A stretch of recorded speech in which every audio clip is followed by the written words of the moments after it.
அனைவருக்கும் வணக்கம்.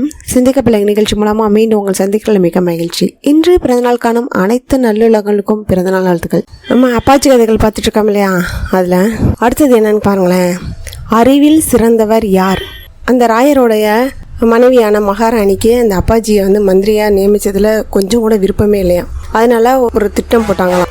அவரை எப்படி இருந்தாலும் இந்த பதவியில் இருக்க வைக்கக்கூடாது அப்படின்றதுக்காக அரசர்கிட்ட சொன்னாராம். அரசருக்கு அரசரே, நீங்கள் இந்த அப்பாஜிக்கு பதிலாக எல்லா சாஸ்திரமும் கற்று உணர்ந்த ஒரு அறிஞனை தான் நீங்கள் மந்திரியாக வச்சிருக்கணும்.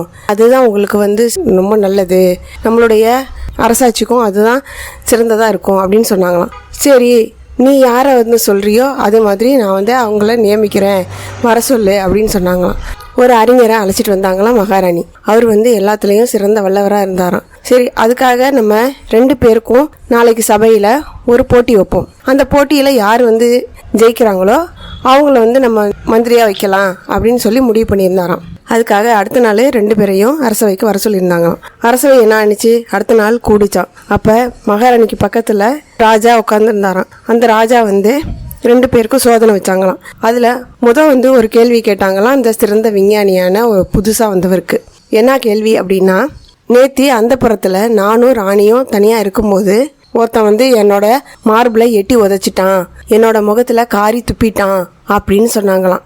இந்த செயல் யார் செஞ்சிருப்பாங்க அப்படின்னு உங்களால் யோசித்து சொல்ல முடியுதா அப்படின்னு சொல்லி கேட்டாங்களாம். அதுக்கு புதுசாக வந்தவர் சொன்னாராம், அரசருக்கு அரசரான நீங்கள் உங்களுடைய மரியாதை என்ன, ஆனால் உங்களையே ஒருத்தன் நெஞ்சில் எட்டி உதைச்சிருக்கான் அப்படின்னாக்கா அவனோட காலை துண்டாக வெட்டி போட்டுறணும், அவனுடைய வாயில் ஈயத்தை காய்ச்சி தான் ஊற்றணும் அப்படின்னு சொல்லி சொன்னாராம். அதுக்கு அரசர் ஒன்றுமே சொல்லலையாம். மகாராணியை பார்த்தாராம். திரும்பிட்டு, அப்பாஜி உன்னுடைய கருத்து என்ன அப்படின்னு சொல்லி அப்பாஜிட்ட கேட்டாராம். அதுக்கு அப்பாஜி சொன்னாராம், உங்களுடைய மார்பிளை எட்டி உதைச்ச அந்த கால்களுக்கு வெள்ளி சலங்கை தான் போடணும், எச்சில உமிழ்ந்த வாய்க்கு நம்ம தேன் தான் ஐயா வைக்கணும் அப்படின்னு சொன்னாங்களாம். நீங்கள் சொன்னது ரொம்ப சரியான பதில், அதனால யாருன்னு சொல்ல முடியுமா உங்களால் அப்படின்னு சொல்லி கேட்டதுக்கு அவர் சொன்னாராம், நிச்சயமாக அது உங்களுடைய மகனாக தான் இருக்கணும், நம்மளுடைய நாட்டு இளவரசன் தான் அந்த செயலை செய்ய முடியும் அப்படின்னு சொன்னோன்னே ராணிக்கு ஒரே வியப்பாக போயிடுச்சான். இது எப்படி இவரால் மட்டும் இப்படிலாம் விடை சொல்ல முடியுது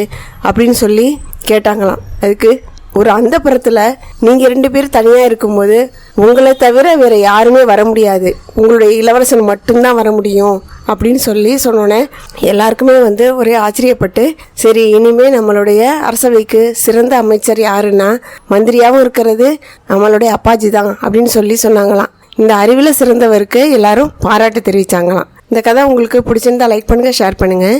மேலும் இது மாதிரி கதைகளுக்கு நம்ம சேனலை சப்ஸ்கிரைப் பண்ணுங்கள். மீண்டும் அடுத்த கதையில் சந்திப்போம். தேங்க்யூ.